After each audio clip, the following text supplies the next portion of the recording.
When a journalist mocked Barron Trump at a charity gala, no one expected his calm response to steal the show.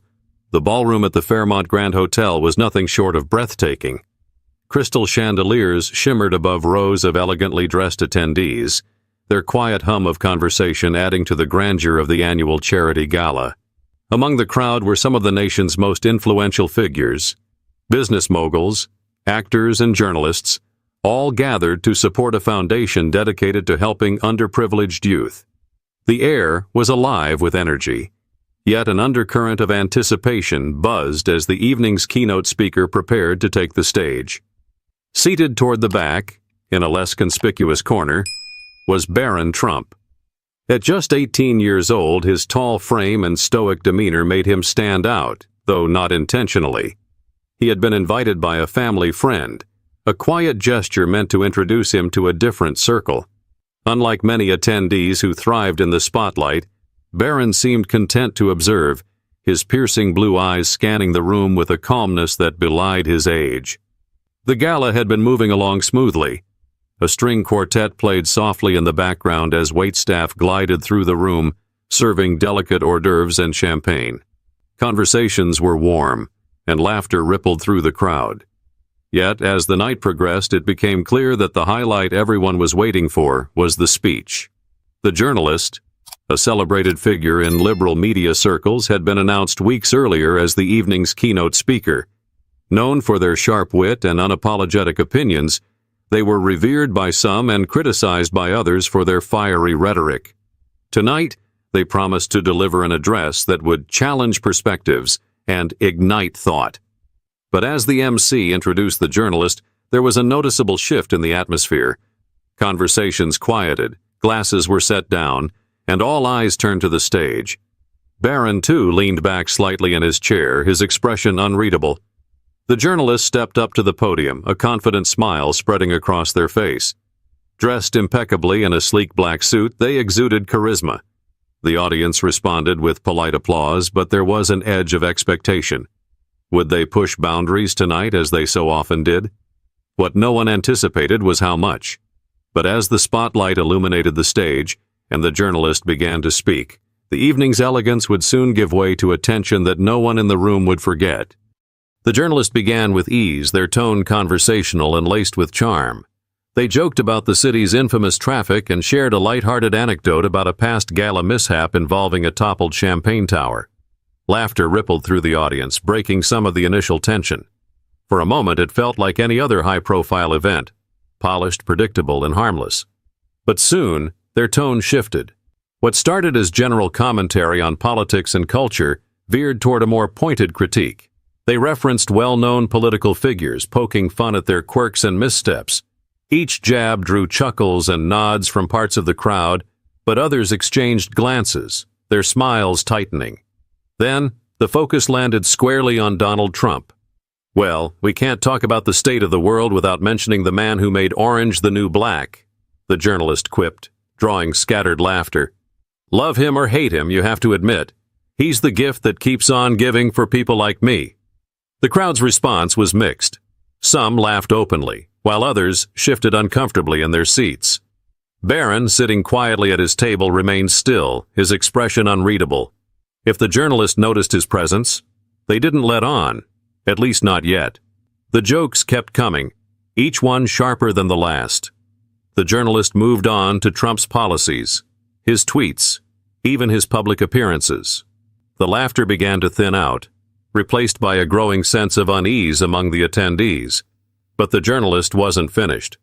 And of course, they said, pausing for effect, we can't forget his most overlooked legacy, the next generation. I mean, let's talk about Barron. A collective gasp rippled through the room. Heads turned toward Barron, who sat motionless, his face now the center of attention. The journalist's tone remained playful, but the words carried a sting. Imagine growing up in a golden tower, surrounded by marble everything, and your dad tweeting about Kofifi while the rest of us are just trying to survive Monday mornings. That must have been character building. The attempt at humor fell flat. Some in the crowd chuckled nervously, but most sat in stunned silence. The spotlight of the moment, unasked for and unwelcome, had landed squarely on Barron. But instead of crumbling under the weight of the moment, Barron remained calm, his composure unshaken. What he would do next, however, would leave the entire room reeling. The room seemed to hold its breath. All eyes were on Barron Trump, a young man thrust into the spotlight without warning. The journalist's words lingered in the air, heavy and cutting, as the crowd waited for his reaction. But Barron didn't flinch. He didn't shift in his chair or glance around nervously. Instead, he sat perfectly still, his expression calm but unreadable, his hands resting lightly on the edge of the table. The silence grew louder with each passing second. A few people exchanged uneasy glances, their discomfort palpable. Even the journalists seemed to notice the tension, their confident smirk faltering ever so slightly as they glanced toward Barron's table. Perhaps they had expected a laugh or even a dismissive shrug. Anything but this quiet defiance. Barron's stillness wasn't born of indifference. It was something else entirely. His presence, understated yet commanding, seemed to grow as the moment stretched on. The room, which moments earlier had been buzzing with conversation and laughter, was now unnervingly quiet. It was as if everyone, even those who had chuckled at the jokes, suddenly realized the weight of what had been said. His silence wasn't just a lack of words. It was a statement in itself. It said, "I hear you, I see you, and I am not moved." A murmur broke the silence as someone near the stage whispered to their companion. The journalist cleared their throat, attempting to regain control of the moment. "Tough crowd," they muttered into the microphone, forcing a laugh that no one echoed. The tension was thick, wrapping around the room like an invisible fog. And then Barron moved. Slowly, deliberately, he pushed back his chair and stood. The soft scrape of the chair legs against the floor was the only sound in the room. At just over 6 feet tall, he was an imposing figure, his height matched by an aura of unexpected maturity. He looked out at the crowd, his gaze sweeping the room before settling on the journalist. Barron didn't need to speak yet. His presence alone commanded attention, silencing even the faint whispers at the back of the room. He stepped away from his table and walked toward the stage, each step measured, his posture straight and unwavering. The journalist froze, their earlier confidence evaporating as Barron approached. The crowd watched, their eyes wide with a mix of anticipation and disbelief. No one knew what he would say or do, but one thing was certain: this young man was about to own the moment. But when Barron reached the edge of the stage and finally spoke, his words were nothing anyone could have anticipated. As Barron reached the edge of the stage, the crowd's collective gaze followed him. The tension in the air was almost tangible, every second feeling like an eternity. He stopped a few feet away from the podium, standing tall and composed. With a voice steady and deliberate, he spoke, his words cutting through the silence like a blade. "Thank you for your insight," he began, his tone calm but firm. His choice of words caught the journalist and the audience off guard.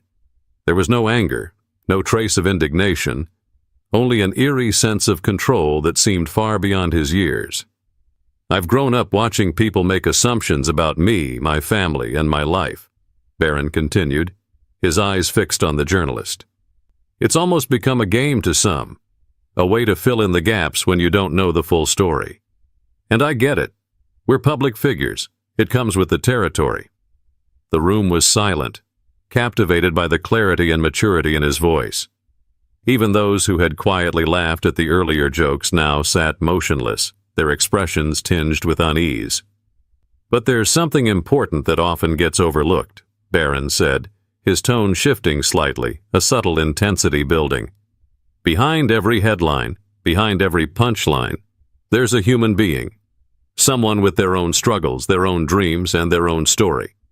You may think you know me because of who my father is, but you don't. Not really." The journalist, who had been gripping the edge of the podium, now seemed visibly uncomfortable. Barron's words weren't an attack. They were a mirror, reflecting back the weight of what had just occurred. "What I've learned," Barron said, pausing for a moment, "is that respect doesn't have to be earned. It should be given freely, especially when you don't know someone's story." A ripple of murmurs ran through the crowd, But Barron wasn't finished. He turned slightly, addressing the audience now as much as the journalist. "We live in a time where it's easy to tear each other down," he said, his voice steady but filled with quiet conviction. "Words have power. They can hurt, or they can heal. They can divide, or they can unite. And I think we could all use a little more of the latter." The audience was spellbound. Barron's words, spoken with a calm resolve, carried a weight that seemed to transcend his age. It was clear that he wasn't just responding to a moment. He was speaking to something much larger, something universal. Barron took a step back, his gaze once again locking with the journalist's. "I hope this gives you something to think about," he said softly. There was no malice in his voice, only a quiet strength that left the room in awe. He turned and began walking back to his seat, the soft clicks of his shoes on the polished floor the only sound in the stunned silence. No one moved. No one spoke. Even the journalist stood frozen, their earlier bravado completely dissolved. But as Barron sat down and the applause began to build, the real impact of his words would echo far beyond that room. The applause started as a hesitant clap from somewhere near the front of the room, but it grew quickly, spreading through the crowd like wildfire. Within moments, the entire ballroom was on its feet, erupting into a thunderous standing ovation. Some clapped with admiration, others with a sense of redemption for the awkwardness that had hung in the air just minutes earlier. The journalist, still standing at the podium, attempted to muster a smile, but it was clear the moment no longer belonged to them. Barron, seated back at his table, didn't react to the applause. He remained composed, offering only a polite nod to the attendees around him. It wasn't humility or shyness. It was the quiet assurance of someone who had said exactly what needed to be said. Within hours, snippets of the moment began flooding social media.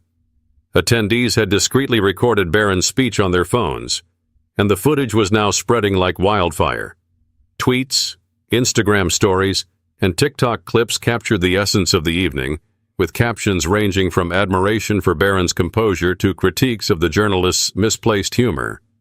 "Barron Trump just schooled an entire room on class and respect," read one viral tweet.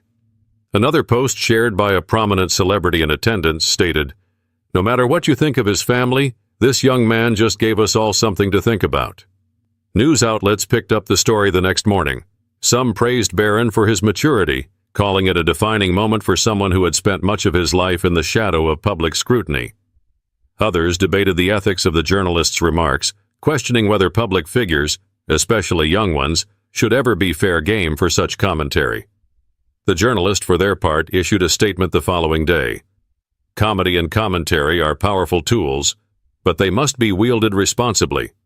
Last night I crossed a line, and I apologized to Barron Trump for my remarks." But not everyone accepted the apology at face value. Talk shows, podcasts, and online forums buzzed with heated debates about the incident. Some argued that Barron's speech was a much-needed call for civility in an increasingly polarized world. Others saw it as a poignant reminder that even those in the public eye are human beings deserving of respect. For Barron, however, the frenzy of attention seemed irrelevant. He returned to his daily life with the same quiet dignity that had defined his response at the gala. Those who knew him said he barely acknowledged the uproar, choosing instead to focus on his studies and personal interests. But while Barron moved on, the lessons from that night lingered, sparking conversations that reached far beyond the ballroom. As the dust settled from the night of the gala, its ripple effects continued to echo far and wide.